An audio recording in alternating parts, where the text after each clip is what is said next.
But my life until recently felt small and quiet. I want to tell you about a day that changed everything for me. A day I waited and waited. I work in a small flower shop. It smells wonderful every day. Roses, lilies, fresh green leaves. I like arranging the flowers, making bouquets for people, for birthdays, for apologies, for love. I always thought love was like the most beautiful flower, something precious, something to hold carefully. I don't have a big family, just my mother. My father passed away when I was small. My mother worked hard to raise me. She is quiet like me, but strong. She taught me to be kind, to be honest, and to be careful with my heart. Hearts break easily, Clara, she used to say. I didn't really understand her then. I understand now. My life was simple. Work at the flower shop, go home to my small apartment, read books, sometimes see my friend Maya. We would drink tea and talk. It was a peaceful life. Maybe a little lonely sometimes. Deep inside, I hoped for love. The kind I read about in my books. The kind that makes your heart feel full. Then I met Leo. He came into the flower shop one rainy Tuesday. He wanted flowers for his mother's birthday. He didn't know what to choose. He looked a little lost. He had kind eyes, dark hair that curled a little when it was wet from the rain, and a shy smile.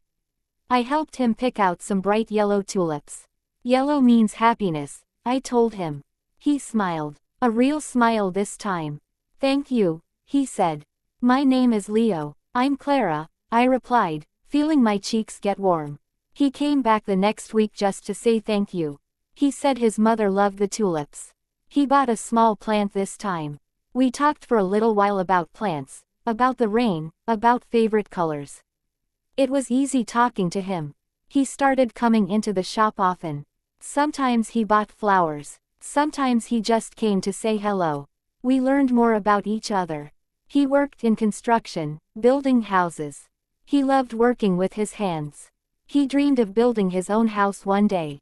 I told him about my dream of maybe having a bigger flower shop or even a small garden cafe. He listened. He really listened. He said, "You have a gentle way with living things, Clara. You'd be wonderful at that."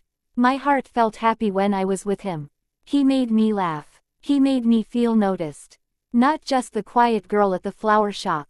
He saw me. Clara, we started spending time together outside the shop. We went for walks in the park after I finished work. We found a small cafe that sold the best hot chocolate. We sat there for hours, sometimes just talking. He told me about his family, his childhood. I told him about my mom, about my quiet life. He held my hand one evening as we walked home. His hand was warm and strong. It felt right. My heart beat faster. Was this it? Was this the love I read about? It felt like it. He told me he loved me about 6 months after we met. We were sitting on a bench overlooking the river. The city lights sparkled on the water. Clara, he said, turning to me.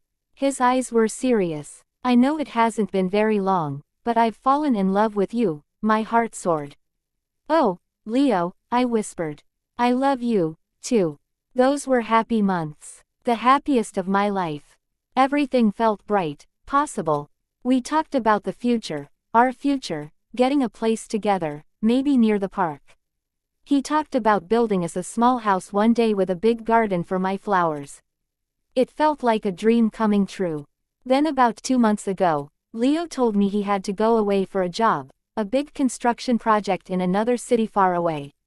He said it would be for maybe 3 or 4 months, but the money was very good. Good enough to help us save for our future, for our little house with the garden. My heart sank. 4 months felt like forever. Do you have to go? I asked, trying not to cry. He held me close. I know it's hard, Clara. I'll miss you like crazy. But think about it. This job will help us build our dream faster. I'll call you every night. I'll text you all the time. And I'll come back. I promise. As soon as the job is finished, I'll come straight back to you. He looked into my eyes. Wait for me, Clara, he whispered. Please wait for me. When I come back, we can start our life together for real. I believed him. I loved him. So, I said yes. I'll wait, Leo, I promise. He left a week later. Saying goodbye at the train station was so hard. I cried. He held me tight. I love you, Clara. Don't forget that. I'll be back before you know it. He kissed me one last time, then boarded the train. I watched the train pull away until it was just a tiny dot in the distance. My heart felt heavy, but I held on to his promise. He would come back. The first few weeks were okay. He called every night just like he promised. We talked about our days. He told me about the job. I told him about the flower shop. He said he missed me. He said he loved me. His calls were the best part of my day. I lived for those calls. He sent me photos sometimes. Pictures of the city he was in. Pictures of the construction site. He looked tired in the photos, but he always smiled for the camera. For me, after about 2 months, things started to change slowly. His calls became shorter. Sometimes he missed a night. He said he was working very late, too tired to talk. I understood his job was hard. Then the texts became less frequent. Sometimes hours passed between replies, sometimes a whole day. I tried not to worry. He's busy. I told myself he's tired. He still loves me. He promised he would come back. But a small seed of doubt started to grow in my heart. Was everything okay? Was he okay? Or was something wrong? One evening, I called him.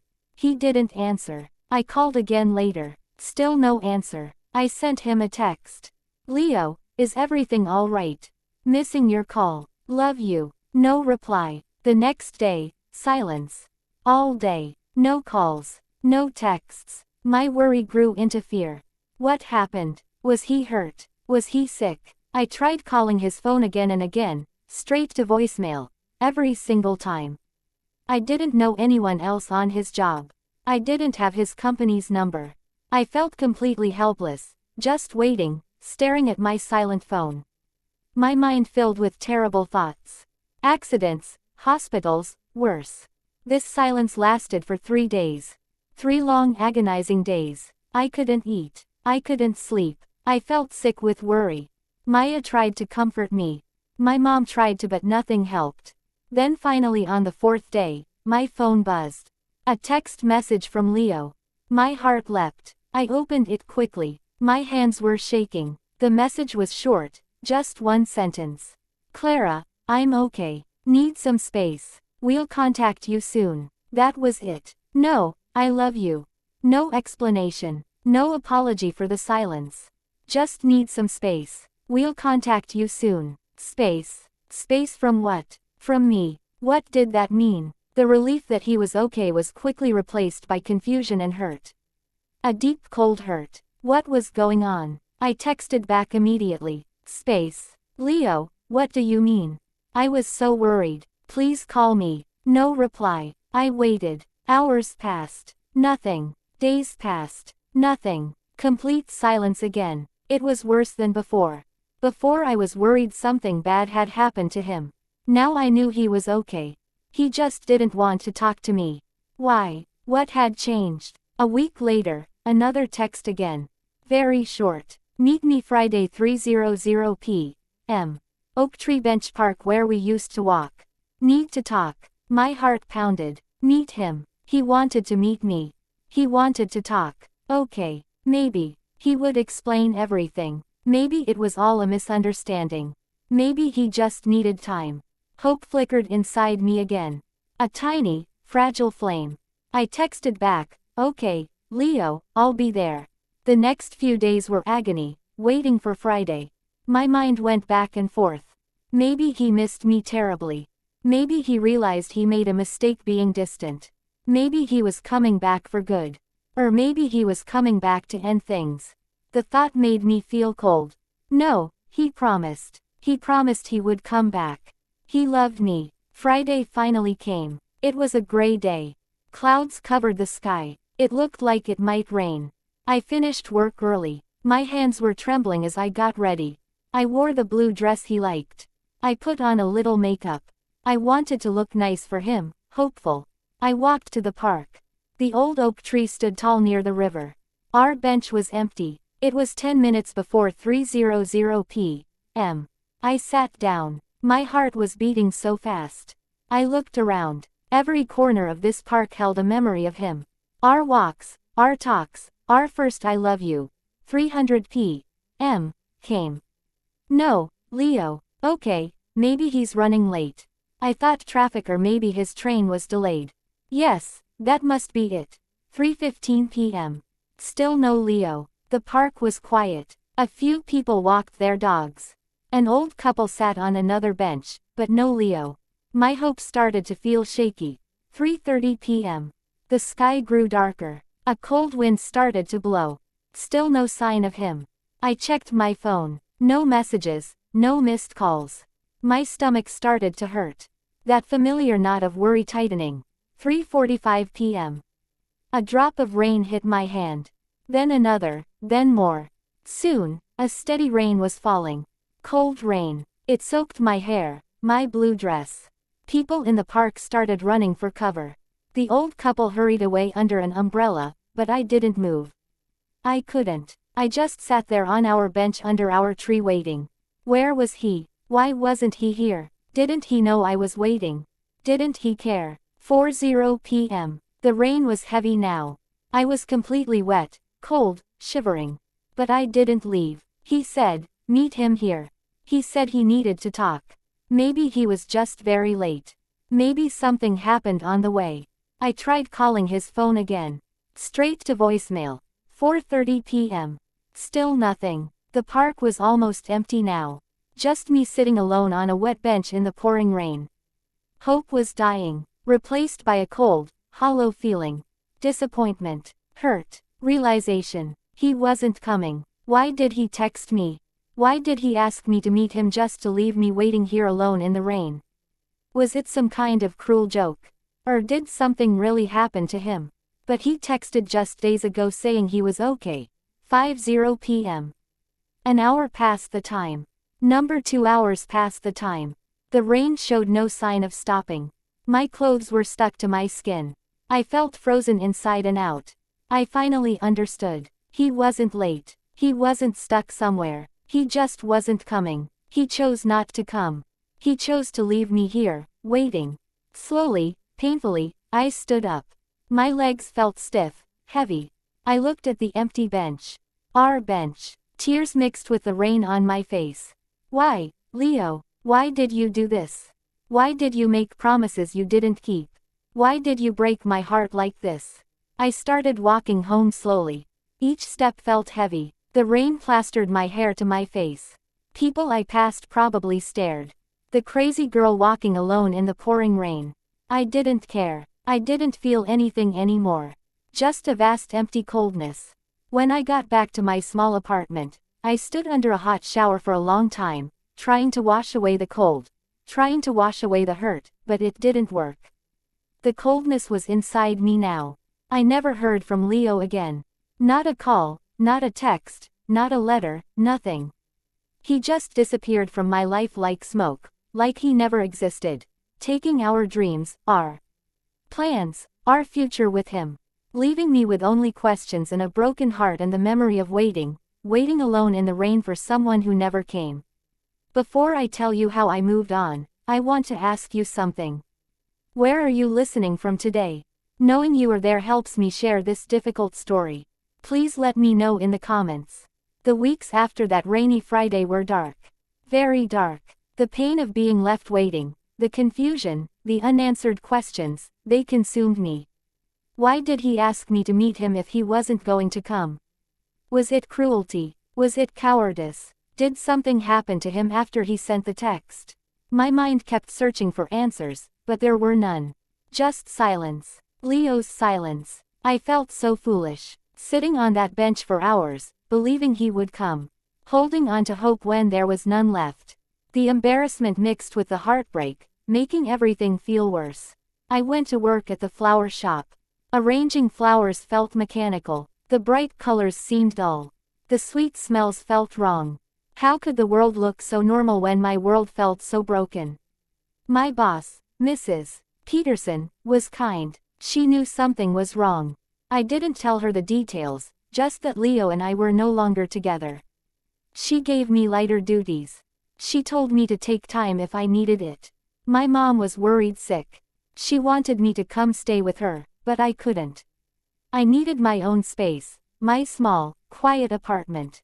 It felt like the only place I could just fall apart without anyone watching. Maya, my friend, called often. She tried to cheer me up. "He's not worth your tears, Clara," she said. "Forget him." But how could I forget? How could I forget the promises, the dreams, the love I thought we shared? It wasn't that easy. The hardest part was the not knowing. If he had told me why, even if it hurt, maybe I could understand. Maybe I could find closure. But the silence was like a wound that wouldn't heal. It left space for doubt. Self-doubt. Was it me? Did I do something wrong? Did I push him away? Was I not enough? Those terrible questions echoed in the emptiness he left behind. Maybe you felt that way too. Blaming yourself when someone leaves. It's easy to do, but remember their actions are about them, not you. You are enough. One rainy afternoon, weeks later, I found myself walking towards the park again, towards the oak tree, towards our bench. I don't know why I went. Maybe I needed to face the place where my hope finally died. The bench was empty, wet from the rain. I sat down. I closed my eyes. I remembered waiting. The cold, the shivering, the hollow feeling when I finally stood up and walked away. But this time, sitting there, something felt different. The pain was still there. But underneath it, there was something else. Anger. A quiet, steady anger. Anger at Lee over his cowardice. Anger at him for breaking his promises. Anger at him for leaving me waiting in the rain. And anger at myself a little for waiting so long. For believing so hard in someone who didn't deserve it. That anger felt better than the emptiness. It felt like fuel. It felt like strength returning. I stood up from the bench. I looked at the oak tree. It was strong. It weathered many storms. Maybe I could too. I started focusing on myself, not on Leo, not on the questions without answers. I focused on Clara. I started working more hours at the flower shop. Keeping busy helped. Mrs. Peterson taught me more about the business side, ordering flowers, managing accounts. It was challenging, but I liked learning new things. I started reading again. Not just love stories. Stories about strong women. Stories about overcoming challenges. Stories about finding yourself. I reconnected with Maya more often. We went for coffee. We went to the cinema. Having a friend to laugh with, even about small things, made a huge difference. She didn't push me to talk about Leo. She just let me be. I also started drawing again like Mia in the other story I heard. I took out my old sketch pad. I drew the flowers in the shop. I drew the view from my apartment window. I drew the rain falling outside. It helped me process my feelings, putting the sadness, the anger, the confusion onto paper. One day, Mrs. Peterson asked me if I could draw some pictures of flower arrangements for the shop's website. I was nervous, but I said yes. I spent hours drawing, making them look beautiful. When I showed them to her, her eyes lit up. "Clara, these are wonderful," she said. "You are very talented." She used my drawings on the website. Seeing my art used like that appreciated it felt good. Really good, like a small piece of me was healing. Slowly, my life started to feel less gray, less empty. The pain of Leo's departure was still there. It was a scar on my heart, but it didn't dominate my days anymore. I started to smile again, a real smile. I started to laugh again. I started to feel okay, maybe even hopeful. Not hopeful that Leo would come back. I knew now that I didn't want him back. Hopeful for my own future. A future I would build myself. I never found out why Leo did what he did. Why he asked me to meet him and then never showed up. Maybe he got scared. Maybe he felt guilty. Maybe he met someone else. Maybe he just wasn't strong enough to face me. I stopped needing to know. His reasons didn't matter anymore. What mattered was how I moved forward. It's been 2 years now since that rainy Friday in the park. Life is different. I still work at the flower shop. Mrs. Peterson trusts me with more responsibility now. I love it. My drawings are popular online. I sell prints. It doesn't make a lot of money, but it makes me happy.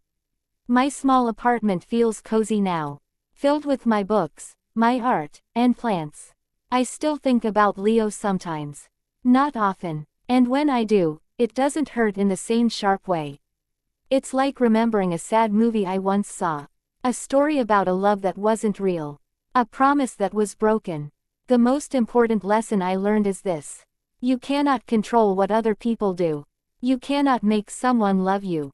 You cannot make someone keep their promises. Sometimes people leave without explanation. Sometimes you wait for someone who never comes. It hurts. It hurts terribly. It feels unfair. And it is. But you can control how you react. You can choose to stay broken. Or you can choose to stand up, to heal, to find your own strength, to build your own happiness.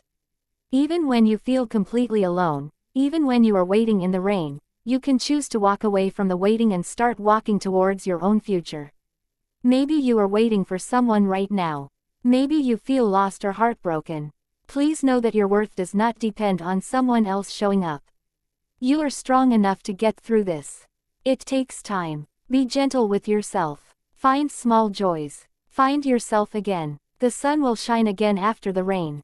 It really will. You just have to keep walking. Keep going. You are stronger than you think.